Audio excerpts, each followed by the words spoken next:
Hey guys, today on 5-Minute Auto Repair, we're going to be changing brakes on a 2001 Honda Accord. The steps will be the same for any Honda Accord from 1998 to 2002.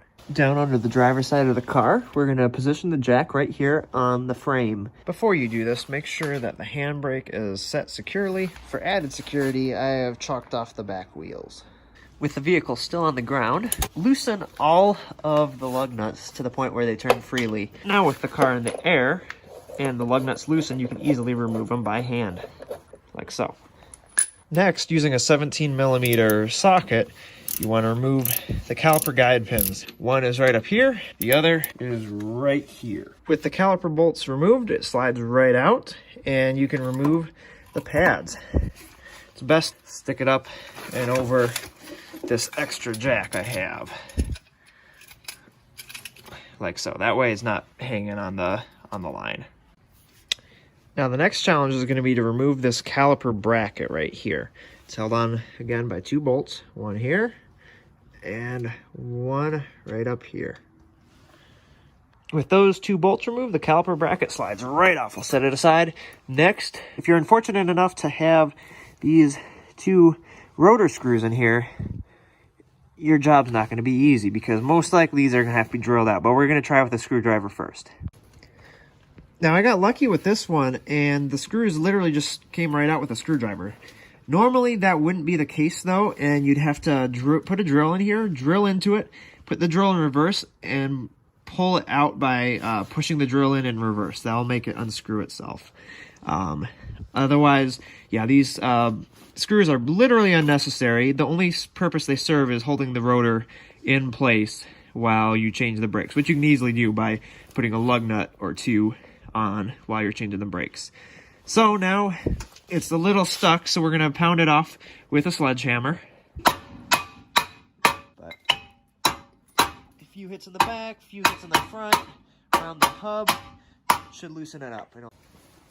Now this rotor was rusted on hard, but with a little bit of penetrating oil and enough persistence, off it comes. There we go. Then you'll use a caliper compressor. You can rent these tools from AutoZone, O'Reilly, pretty much any auto parts store. And basically, you just stick it in here with the disc on the one end and the little brake pad thingy on the other side, and it will push that piston in for you. Yep. Alright, so to put the new rotor on, just slide it up and over.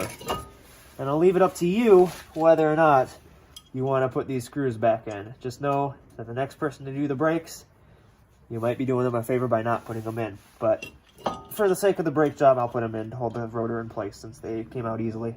Alright, so now we have to put the caliper bracket back on.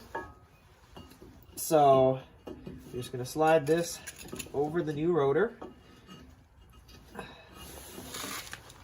back between the rotor and where the steering knuckle is, and we're going to stick our bolts in. Alright, so this is your inner pad, the one with this little tab on it, and what you're going to want to do with these is put a little bit of brake grease on the ears here. This will ensure that they slide smoothly over the new caliper bracket.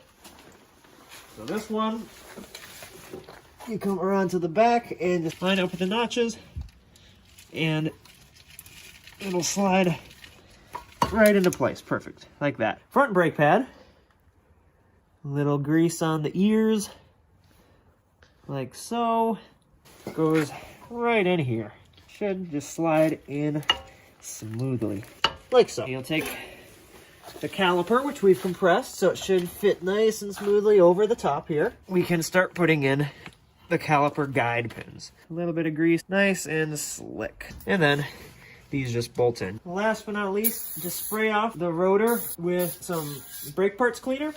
This gets rid of the grease as well as the anti-corrosion coating that they put on it. After all that, you can put the wheel back on and then lower it to the ground with all the bolts relatively tight, and then torque it to spec, which on this car is 80 foot-pounds per lug nut. Now that's how you do it on the one side, same thing on the other side, just mirror image. That's how you do brake pads on a 2001 Honda Accord. Be sure to like, subscribe, and comment if you have any questions. Thanks for watching.